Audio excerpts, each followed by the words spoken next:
Hello my dear students, I welcome you back to Kalyani juniors.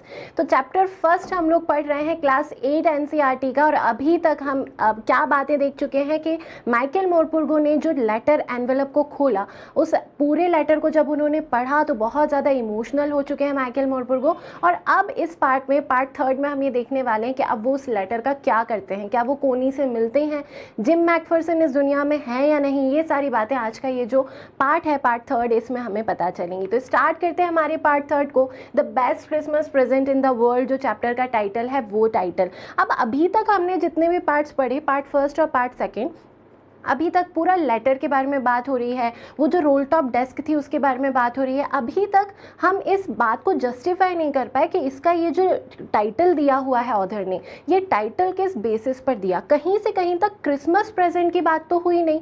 ऐसा भी नहीं हुआ था कि वो जो फर्स्ट वर्ल्ड वॉर हो रहा था उसमें हैंस वुल्फ ने कुछ प्रेजेंट दिया हो जिम मैकफर्सन को। तो कहीं से कहीं तक हमें क्रिसमस प्रेजेंट समझ में नहीं आया है। तो हो सकता है पार्ट थर्ड में हमें ये बात भी पता चले कि ऑथर ने ये जो टाइटल दिया है, ये टाइटल क्यों दिया है इसे। अब चलते हैं हम लोग, स्टार्ट करते हैं। तो फिर से वर्ड बाय वर्ड पढ़ना स्टार्ट करेंगे। देखिए क्या लिखा हुआ है। I folded the letter again. Michael Morpurgo बोल रहे हैं कि मैंने फिर से लेटर को फोल्ड किया and slipped it carefully back into its envelope, और उसके बाद उसे फिर से मैंने बहुत केयरफुली उस एनवेलप के अंदर रख दिया। आगे वो लिखते हैं, I kept awake all night. Michael Morpurgo बोल रहे हैं कि मैं पूरी रात सो नहीं सका, इतने ज़्यादा वो इमोशनली टच हो चुके हैं इस लेटर से। By morning I knew what I had to do. I drove into Bridport just a few miles away. अब माइकल मोरपुर्गो बोल रहे हैं कि मुझे बिल्कुल अच्छे से पता था कि अगली सुबह मुझे क्या करनी है, तो मैंने क्या किया। आई drove into Bridport just a few miles away. अब थोड़ा सा याद करो, पार्ट फर्स्ट में हमने देखा था कि एनवेलप के ऊपर जो एड्रेस लिखा था कोनी का, मतलब मिसेस जिम मैकफर्सन का जो एड्रेस लिखा था, वो एड्रेस क्या था, ब्रिडपोर्ट में वो रहती थी, डॉर्सेट में, ब्रिडपोर्ट में वो रहती थी। तो क्या कर रहे हैं माइकल मोरपुर्गो, ब्रिडपोर्ट जा रहे हैं कोनी को ढूंढने, या फिर हम कहें तो मिसेस जिम मैकफर्सन को ढूंढने वो ब्रिडपोर्ट जा रहे हैं। अब जाने के बाद I asked a boy walking his dog where Copper Beeches was. इन्होंने एक लड़के से पूछा कि कॉपर बीचेस कहाँ है। उस एनवेलप पर जो एड्रेस लिखा था उसमें क्या लिखा था, 12 कॉपर बीचेस। तो हाउस नंबर 12 पर जाना है कॉपर बीचेस में। तो माइकल मोरपुर्गो एक लड़के से यही पूछते हैं कि where is the Copper Beeches. आगे देखें तो house number 12 turned out to be a nothing but a burned out shell. यहाँ पर जब माइकल मोरपुर्गो पहुँचते हैं तो उन्होंने एक्सपेक्टेशन किया था कि शायद उन्हें मिसेस जिम मैकफर्सन मिलेंगी वहाँ, लेकिन जब वो वहाँ पहुँचते हैं तो बिल्कुल एक्सपेक्टेशन के विपरीत उन्हें वहाँ पर क्या दिखता है, एक जला हुआ सा घर दिखता है। The roof gapping, the Windows boarded up. Roof अलग हो चुकी है, गैप आ चुका है, विंडोज जो हैं वो बोर्डेड अप हो चुकी हैं। तो ये सारा नज़ारा वहाँ पर जो ऑथर है हमारे माइकल मोरपुर्गो, उनको नज़र आता है। अब यहाँ से थोड़ा बहुत आप कहानी को लिंक कर सकते हैं कि शायद इस घर में आग लगी थी, बर्नआउट हुआ था ये घर, इसीलिए इसमें जो रोल टॉप डेस्क थी उस रोल टॉप डेस्क को फायर से नुकसान पहुंचा था, और एक साइड पूरे आपको स्कॉच मार्क्स नज़र आए थे। तो ऐसा ही कुछ हो सकता है हुआ होगा। अब कैसे आग लगी इस घर में, इसको हम लोग देखते हैं। क्या बोल रहे हैं अब आगे। अब आगे बोल रहे हैं जो ऑथर हैं, I knocked at the house next door and asked if anyone knew the whereabouts of a Mrs. Jackferson, Mrs Macpherson. अब क्या बोला ऑथर ने कि उन्होंने, उस घर में तो कोई नहीं है, वहाँ पर जला हुआ घर दिखा, तो पास का ही जो घर, नेबरहुड का एक घर था, वहाँ पर उन्होंने डोर नॉक किया। उन्होंने पूछा कि मिसेस मैकफर्सन जो हैं उनके बारे में आप कुछ जानते हैं क्या। वहाँ पर एक व्यक्ति ने उस दरवाजे को खोला था। उन्होंने कहा, ओ yes said the old man in his slippers, he knew her well। जो ओल्ड मैन जो पास में रहते थे उन्होंने बोला कि मैं उन्हें बहुत अच्छे से जानता हूँ। आगे वो डिस्क्रिप्शन देते हैं old man Mrs Jim Macpherson का, अ लवली ओल्ड लेडी। वो कैसी ओल्ड लेडी हैं, बहुत प्यारी सी ओल्ड लेडी हैं। He told me a bit muddle headed, लेकिन वो साथ में ये भी बोलते हैं कि वो थोड़ी सी मडल हेडेड है। आगे बोल रहे हैं वो, but at her age she was entitled to be, wasn't she. जो ओल्ड मैन है वो बोल रहे हैं। अब देखिए, आप थोड़ी सी बात समझने की कोशिश कीजिए कि ये जो लेटर है वो जिम मैकफर्सन ने कब लिखा था, फर्स्ट वर्ल्ड वॉर के समय पर लिखा था, और अब काफ़ी समय गुजर चुका है जब ऑथर को ये लेटर मिला। मतलब ऑब्वियसली जो कोनी है, मिसेस जिम मैकफर्सन है, वो काफ़ी बुजुर्ग हो चुकी होंगी, और ये जो एज होती है, इस एज में, ओल्ड एज में मडल हेडेड होना बहुत ही आम बात है। थोड़ा सा हम लोग चीज़ों को भूलने भूलने लगते हैं। आपने सुना होगा कि जब लोग बूढ़े हो जाते हैं तो वो कैसे हो जाते हैं, बिल्कुल जैसे छोटे बच्चे होते हैं वैसे हो जाते हैं। तो चीज़ों को भूलने लगते हैं, मेमोरी वीक होने लगती है, एड्रेस भूलने लगते हैं, इवन घर का लोगों को भूलने लगते हैं। तो इस तरीके का ओल्ड मैन ने उनके बारे में डिस्क्रिप्शन दिया कि वो बहुत प्यारी लेडी हैं, लवली लेडी हैं, लेकिन थोड़ी सी वो मडल हेडेड है। ठीक है, आगे देखिए 101 ईयर्स ओल्ड। अब उनकी एज कितनी है, वो 101 ईयर्स ओल्ड की एज है उनकी।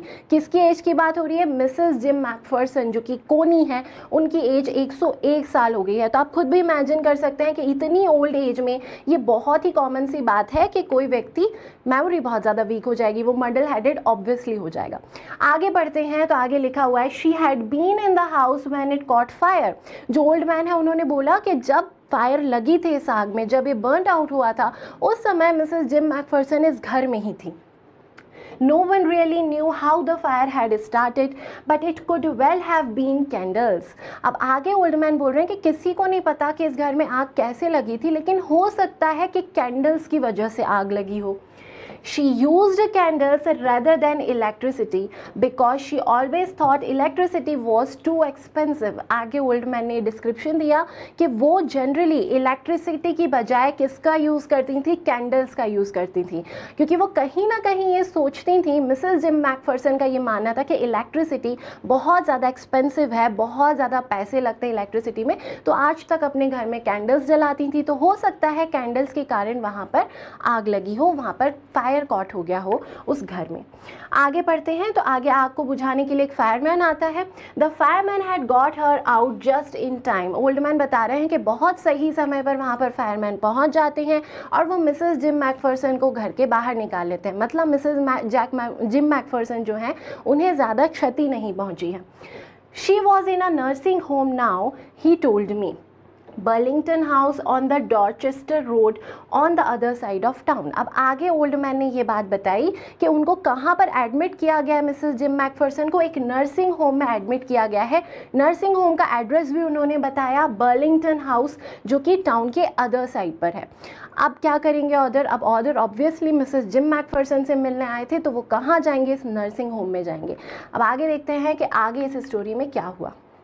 आगे देखिए क्या लिखा है। आगे बोल रहे हैं author, I found Burlington house nursing home easily enough. जो ऑथर है उनको बहुत आसानी से ये जो बर्लिंगटन हाउस नर्सिंग होम है वो बहुत आसानी से मिल जाता है। There were paper chains up in the hallway and a lighted Christmas tree stored in the corner with a lopsided angle on top. अब पूरा डिस्क्रिप्शन ऑथर दे रहे हैं कि जब वो इस नर्सिंग होम में जाते हैं तो इस नर्सिंग होम में उन्हें क्या मिलता है, पेपर चेन्स लगी हुई मिलती हैं अप इन द हॉलवे, जो गलियारा है उस पर ऊपर पेपर चेन्स लगी हुई मिल रही हैं। इसके अलावा साइड में एक लाइटेड क्रिसमस ट्री मिल रहा है।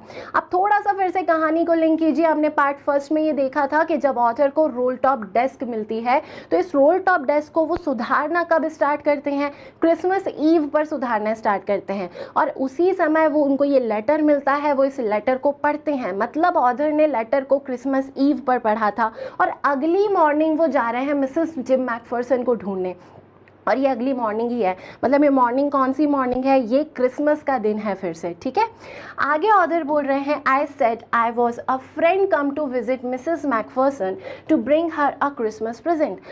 वहाँ पर जब उन्हें जिम मैकफर्सन को, मिसेस जिम मैकफर्सन को ढूंढना है, तो उन्होंने नर्सिंग होम के स्टाफ से ये कहा कि मैं उनका एक फ्रेंड हूँ और मैं मिसेस मैकफर्सन से मिलने आया हूँ और उन्हें एक क्रिसमस प्रेजेंट देने आया हूँ। अब यहाँ हमें टाइटल थोड़ा थोड़ा अप्रिशिएट होता हुआ नज़र आ रहा है कि यहाँ पर ऑथर ने टाइटल क्यों दिया होगा क्रिसमस प्रेजेंट, क्योंकि शायद जो ऑथर हैं वो जिम मैकफर्सन को, मिसेस जिम मैकफर्सन को जो लेटर देने आए हैं वो ही शायद एक क्रिसमस प्रेजेंट है मिसेस जिम मैकफर्सन के लिए। आगे देखें क्या हुआ। I could see through into the dining room where everyone was wearing a paper hat and singing. अब क्रिसमस का माहौल है तो नर्सिंग होम में भी क्रिसमस सेलिब्रेट किया जा रहा है। तो जो ऑथर है, ऑथर को ये नज़र आता है कि उन्होंने डाइनिंग रूम में देखा तो उन्हें क्या नज़र आ रहा है कि सभी लोगों ने पेपर हैट पहन रखी है और सब लोग कुछ गा रहे हैं। अभी थोड़ी देर पहले आपने देखा था कि क्रिसमस पर क्या गाया जाता था, कैरोल नाम का एक म्यूज़िक स्पेशल गाया जाता था, तो सब लोग शायद वहाँ पर कैरोल ही गा रहे थे। The matron had a hat on too and seemed happy enough to see me. जो मैट्रन है वहाँ की, उन्होंने उन्होंने भी एक हैट पहन रखी है और वो ऑथर को देखकर, माइकल मोरपुर्गो को देखकर बहुत खुश होती हैं। आगे बता रहे हैं author, she even offered me a mince pie, उन्होंने उनको ऑब्वियसली एक मिन्स पाई भी ऑफर की। क्रिसमस का फेस्टिवल है, आप सभी जानते हैं कि जो क्रिसमस का फेस्टिवल होता है बहुत अच्छी अच्छी सी डिशेस खाने को मिलती हैं। तो आपने कुछ डिशेस का नाम तो वहाँ पर देखा था फर्स्ट वर्ल्ड वॉर के समय पर। तो फर्स्ट वर्ल्ड वॉर के समय पर मार्जिपन के साथ केक खा रहे थे वो लोग, उसके बाद स्नैप्स खा रहे थे, कुछ स्पेशल टाइप की ड्रिंक्स भी वो लोग ले रहे थे। तो ऐसी ही एक स्पेशल डिश है जो कि है मिन्स पाई। तो जो मैट्रन है वो ऑथर को मिन्स पाई ऑफर करती हैं। She walked me along the corridor, अब वो उनके साथ कॉरिडोर में आगे वॉक करती हैं। Mrs Macpherson is not in with the others, she told me, उन्होंने कहा कि यहाँ पर जहाँ पर सेलिब्रेशन हो रहा है डाइनिंग रूम में, यहाँ पर मिसेस मैकफर्सन नहीं है, वो सभी लोगों के साथ यहाँ पर नहीं बैठी हुई हैं, वो कहीं और है। She is rather confuse today so we thought it best if she had a good rest, वो काफ़ी कन्फ्यूज़ लग रही हैं आज के दिन, इसीलिए हम लोगों ने, हम पूरे स्टाफ ने ये सोचा कि उन्हें हमें अलग ही रेस्ट करने देना चाहिए। She has no family you know, आगे मैट्रन ने कहा कि जो मिसेस जिम मैकफर्सन है उनकी कोई फैमिली नहीं है, मतलब शायद जो जिम मैकफर्सन थे वो कभी लौटे ही नहीं। हो सकता है कि जो फर्स्ट वर्ल्ड वॉर था उसी में उनकी मृत्यु हो गई हो, उसी में उनकी डेथ हो गई हो और वो अब अलाइव नहीं है मिसेस जिम मैकफर्सन की देखभाल करने के लिए। नो वन विजिट्स, उनसे कोई मिलने नहीं आता। So I am sure she will be only too pleased to see you, आगे बोल रही हैं मैट्रन कि इसीलिए काफ़ी समय बाद आप उनसे मिलने आए हैं तो वो बहुत खुश होंगी, वो बहुत प्लीज़ होंगी आपको देखकर। She took me into a conservatory where wicker chairs and potted plants all around and left me. अब आगे मैट्रन ने क्या किया, कॉरिडोर से बात करते हुए वो ऑथर को लेकर जा रही हैं, वो एक कंजर्वेटरी में लेकर जाती हैं, एक स्पेशल रूम जहाँ पर मरीजों का इलाज किया जाता है, पेशेंट्स का ट्रीटमेंट किया जाता है, वहाँ पर कंजर्वेटरी में वो उनको लेकर जाती हैं।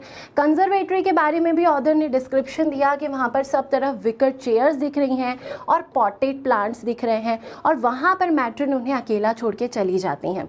ये जो विकर चेयर्स हैं, ये विकर चेयर्स का मतलब क्या होता है? विकर चेयर्स आपने कुछ स्पेशल टाइप की चेयर्स देखी होगी जिनको कुछ मटेरियल होता है लकड़ी जैसा ही, कुछ उसकी छाल जैसा, एक स्किन जैसा एक मटेरियल होता है, उसको बुन के, उसको वीव करके जो चेयर्स को बनाया जाता है उनको विकर चेयर्स बोला जाता है। तो ऑथर को वहाँ पर विकर चेयर्स दिख रही हैं और साथ में पॉटेड प्लांट्स दिख रहे हैं। अब ऑथर को दिखेंगी मिसेस जिम मैकफर्सन, तो आगे चल के हम उनका रिएक्शन देखने वाले हैं। देखिए, the old lady was sitting in a wheel chair. Author बोल रहे हैं कि जो ओल्ड लेडी हैं मिसेस जिम मैकफर्सन, कितनी उम्र की हो चुकी हैं? 101 साल हो गया है, 101 साल की ओल्ड लेडी नज़र आने लगी हैं वो, और वो अब कहाँ पर बैठी हुई हैं? एक व्हील चेयर पर बैठी हैं। हर हैंड्स फोल्डेड इन हर लैप, और उनके जो हैंड्स हैं वो उनके लैप पर रखे हैं, फोल्डेड तरीके से वो बैठी हुई हैं। She had silver white hair pinned into a wispy bun. आगे ऑथर बोल रहे हैं, पूरा डिस्क्रिप्शन दे रहे हैं वो मिसेस जिम मैकफर्सन का, और वो बोल रहे हैं कि उनके जो बाल हैं वो सिल्वर वाइट कलर के हो चुकी हैं और इन बालों को उन्होंने एक विस्पी बन में, एक बहुत ही नीट बन में बांधा हुआ है। She was gazing out at the garden, और वो क्या कर रही हैं? विंडो के थ्रू गार्डन को गेज कर रही हैं, उसे देख रही हैं, निहार रही हैं। हेलो आई सेड, आगे ऑथर जब उनके सामने जाते हैं, उनके पास जाते हैं तो उनसे हेलो बोलते हैं, हेलो आई सेड। आगे बोल रहे हैं author, she turned and looked up at me vacantly. Mrs Jim McPherson से अभी तक कोई मिलने नहीं आ रहा है, उन्हें पता है कि उनका इस दुनिया में कोई नहीं है, और जब अचानक से एक अनजान व्यक्ति उनसे मिलने आता है, मिसेस जिम मैकफर्सन ऑथर को नहीं जानती है, तो जब वो उन्हें देखती हैं तो बिल्कुल ब्लैंक फेस के साथ देखती हैं, वेकेंटली देखती हैं, ये ऑथर ने बोला। ऑथर आगे बोलते हैं, हैप्पी क्रिसमस कोनी। कोनी किसका नाम है? मिसेस जिम मैकफर्सन का नाम है, और ऑथर को ये नाम उस लेटर से पता पड़ा है, तो ऑथर बहुत ही प्यार से उन्हें बोलते हैं हैप्पी क्रिसमस कोनी, आई वेंट ऑन, और आगे उनके पास चले जाते हैं। आगे देखिए, I found this, I think it's yours. वो उनको लेटर थमाते हुए बोलते हैं कि मुझे ये मिला है, मुझे लगता है कि ये आपका है। As I was speaking, her eyes never left my face. जैसे वो बात करते जा रहे थे माइकल मोरपुर्गो, तो जो मिसेस जिम मैकफर्सन है, जो कोनी है, वो कंटिन्यूसली उन्हें देख रही थी, उन्होंने एक मिनट के लिए भी अपनी नज़रें उनके फेस से नहीं हटाई। I opened the tin box and gave it to her. अब आगे ऑथर ने क्या किया? उस ब्लैक कलर के टिन बॉक्स को ओपन किया और जो एनवेलप है उसको उनको दिया, कोनी को दिया।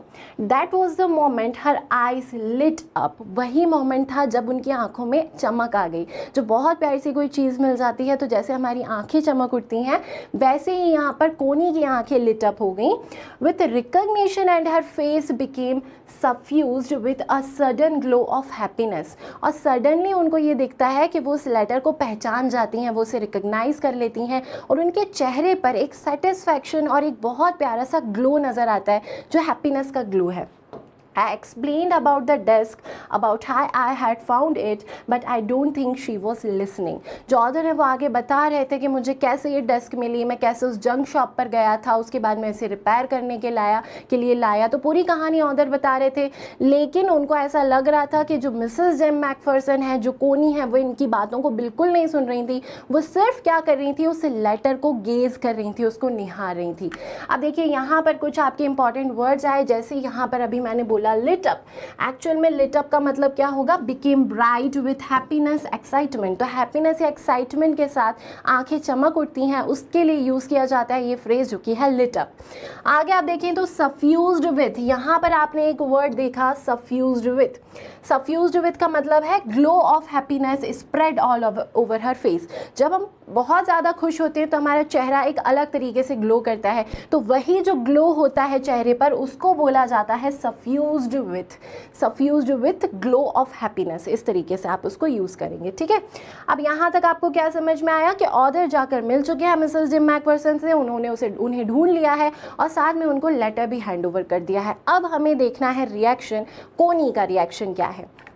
For a while she said nothing, थोड़ी देर के लिए कोनी ने कुछ भी नहीं कहा, but stroke the letter tenderly with her finger tips. लेकिन वो क्या करती रही, उस लेटर को बहुत प्यार से छू कर महसूस करती रही। जब भी आपने देखा होगा कि पुराने जो लोग होते हैं, जब उनके पास कोई पुराने फ़ोटोग्राफ्स आते हैं या फिर कुछ ऐसी बहुत पुरानी याद से जुड़ा हुआ कोई लेटर आता है, तो वो उसे टच करके महसूस करने की कोशिश करते हैं। तो स्ट्रोक्ड का मतलब होगा कि ऐसे अच्छे से हाथ फेरना, बहुत प्यार से हाथ फेरना। तो जो कोनी है वो क्या कर रही है, उस लेटर को बस छू के उसको फील करने की कोशिश कर रही हैं। Suddenly she reached out and took my hand, और सडनली वो क्या करती हैं, अपना हाथ उठाती हैं और ऑथर का हाथ पकड़ लेती हैं, अपने हाथों में ऑथर का हाथ ले लेती हैं।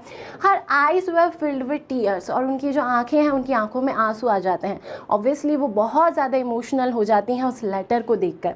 You told me you would come home by Christmas dearest. आगे कोनी ये बोल रही हैं कि डियरेस्ट, तुमने मुझे कहा था कि तुम आओगे क्रिसमस पर। आपने ये पढ़ा था लेटर में कि लेटर में मिस्टर जिम मैकफर्सन ने ये बात बोली थी कि मैं क्रिसमस तक घर आऊँगा। तो 20 लाइन्स आपको क्या समझ में आ रहा है कि कोनी बहुत बूढ़ी हो चुकी है, वो काफ़ी सारी चीज़ें भूल चुकी हैं। वो जिम मैकफर्सन का, अपने हस्बैंड का चेहरा भी भूल चुकी हैं, और जो ये लेटर को लेकर आए हैं ऑथर, जो कि है माइकल मोरपुर्गो, कोनी उन्हें ही जिम मैकफर्सन मान रही हैं, मतलब उन्हें ही अपना हस्बैंड समझ रही हैं। और वो बहुत ज़्यादा खुश हो जाती हैं और बोलती हैं, आपने मुझसे कहा था कि आप क्रिसमस के दिन मुझसे मिलने आएंगे, and here you are the best Christmas present in the world. और यहाँ तुम आ चुके हो, और ये जो है तुम्हारा आना, तुम्हारी प्रेजेंस, ये मेरे लिए क्रिसमस का बेस्ट प्रेजेंट है।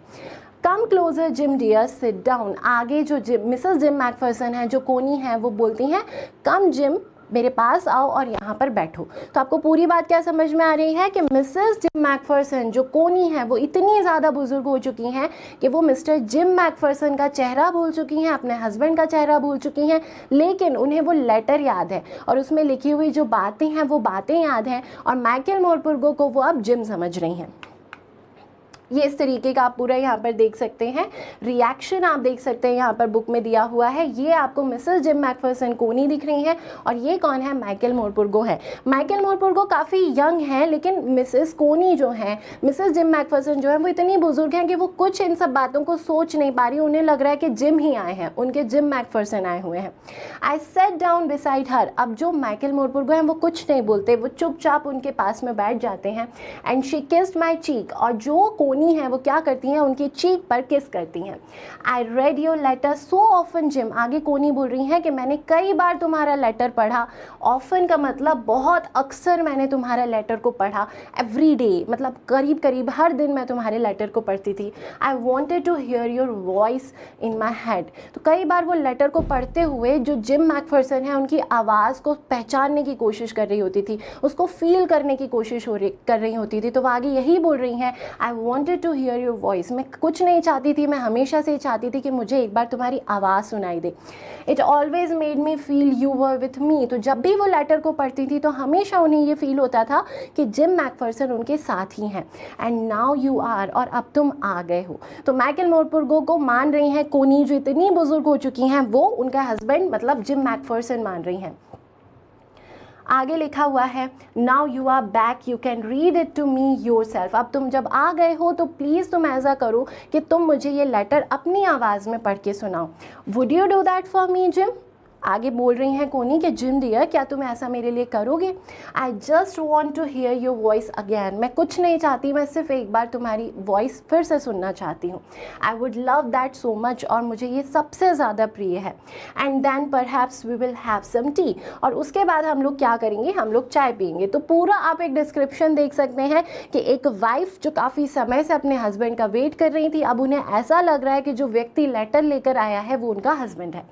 I have made you a nice Christmas cake, marzipan all around, और कोनी बोल रही हैं कि मैंने तुम्हारे लिए एक बहुत ही अच्छा सा क्रिसमस केक बनाया है जिसके ऊपर मार्जिपैन भी है। आपने देखा था कि वर्ल्ड वॉर फर्स्ट के ड्यूरेशन में अपने हस्बैंड को, जिम मैकफर्सन को, कोनी ने एक ऐसा ही केक भेजा था जिसके ऊपर मार्जिपैन था, और वहाँ पर जो जर्मन सोल्जर है उसने क्या कहा था, उसने कहा था कि वर्ल्ड की बेस्ट मार्जिपैन नज़र आ रही है, सबसे बहुत ही बेस्ट मार्जिपैन जो है वो टेस्टी है। I know how much you love marzipan. आगे कोनी बोल रही हैं कि मुझे पता है कि तुम्हें मार्जिपैन कितना ज़्यादा पसंद है। और यहाँ पर हमारी ये जो कहानी है जो माइकल मोरपुर्गो ने लिखी है वो कहानी ख़त्म हो जाती है। तो यहाँ तक हमने एक ब्यूटीफुल सी स्टोरी पढ़ी जो फर्स्ट वर्ल्ड वॉर से भी रिलेटेड है, और एक सोल्जर और उसकी वाइफ की कहानी है। और इस कहानी को किसने लिखा है? माइकल मोरपुर्गो ने लिखा है। अब हम देखेंगे कि कॉम्प्रहेंशन चेक में क्या क्या क्वेश्चंस दिए हुए हैं आपकी बुक में, तो उनका सॉल्यूशन हम लोग देखेंगे कि हम किस तरीके से उन्हें सॉल्व कर सकते हैं। जो पहला क्वेश्चन दिया हुआ है वो है Why did the author go to ब्रिटपोर्ट? जो ऑथर हैं, जो माइकल मोरपुर्गो हैं, वो ब्रिटपोर्ट क्यों गए थे? अब सभी जानते हैं कि वो क्यों गए थे। वो मिसेस जिम मैकफर्सन को वो लेटर देने के लिए गए थे, उनसे मिलने के लिए गए थे। तो यही आंसर हो जाएगा आपका। The author went to Bridport to meet Mrs Jim McPherson and deliver to her Jim's letter. Jim ने, मिस्टर जिम ने जो लेटर लिखा था वो उनकी वाइफ मिसेस जिम मैकफर्सन को ऑर्डर देने के लिए गए थे। आगे जो क्वेश्चन है, आगे का नेक्स्ट क्वेश्चन आपसे ये कह रहा है how old was Mrs McPherson now, where was she? Mrs McPherson कितनी एज की हो चुकी हैं और वो कहाँ हैं, ये बताना है आपको। तो मैकफर्सन वॉज 101 ईयर्स ओल्ड, ये आप ऑलरेडी देख चुके हैं। She was in a nursing home, तो जो उनका घर जला था, उसमें आग लग गई थी, उसकी वजह से उनको एडमिट किया गया था नर्सिंग होम में। तो वहीं पर मिसेस जिम मैकफर्सन मिलती हैं माइकल मोरपुर्गो को। नेक्स्ट क्वेश्चन में बोला जा रहा है हु डिड कोनी Macpherson think her visitor was? अब ये जो कोनी मैकफर्सन है, जो है मिसेस जिम मैकफर्सन, वो किसे अपना विजिटर मानती हैं, मतलब वो क्या सोचती हैं कि जो विजिटर आया है वो कौन है? तो कोनी thought that the visitor was her own husband gym Macpherson. तो पूरी कहानी पढ़ के आपको यही समझ में आया कि कोनी क्या समझ रही थी। वो इतनी बुजुर्ग हो चुकी थी कि वो मिस्टर जिम मैकफर्सन का चेहरा भी भूल चुकी थी, बस उन्हें वो लेटर याद था और उन्हें ऐसा लगा कि माइकल मोरपुर्गो जो आए हैं, जो ऑथर उनसे मिलने आए हैं ये लेटर देने, वही हैं जिम मैकफर्सन। आगे जो अगला क्वेश्चन है वो पूछ रहा है आपसे which sentence in the text shows that the visitor did not try to hide his identity? अब कहीं ना कहीं हो सकता है कि पढ़ने वालों के दिमाग में आए कि माइकल मोरपुर्गो ने अपनी आइडेंटिटी को छुपाने की कोशिश की मिसेस जिम मैकफर्सन से। तो कहाँ आपको सेंटेंस ऐसा नज़र आता है जिसमें आपको ये पता पड़ता है कि जो मिसेस माइकल मोरपुर्गो थे उन्होंने कोशिश बिल्कुल नहीं की अपनी आइडेंटिटी छुपाने की, बल्कि कोनी ने ही उन्हें अपना हस्बैंड खुद ही मान लिया। तो ये लिखा हुआ था that sentence is you told me you would come home by Christmas dearest. Connie ने ये सेंटेंस बोला था कि तुमने कहा था कि तुम क्रिसमस पर आओगे। She said and here you are the best Christmas present in the world, और यहाँ तुम मेरे सामने हो और ये मेरे लिए दुनिया का सबसे अच्छा, सबसे बेस्ट क्रिसमस प्रेजेंट है। Come closer Jim dear, sit down. और वो माइकल मोरपुर्गो को बोलती हैं कि जिम मेरे पास आओ और यहाँ पर बैठ जाओ।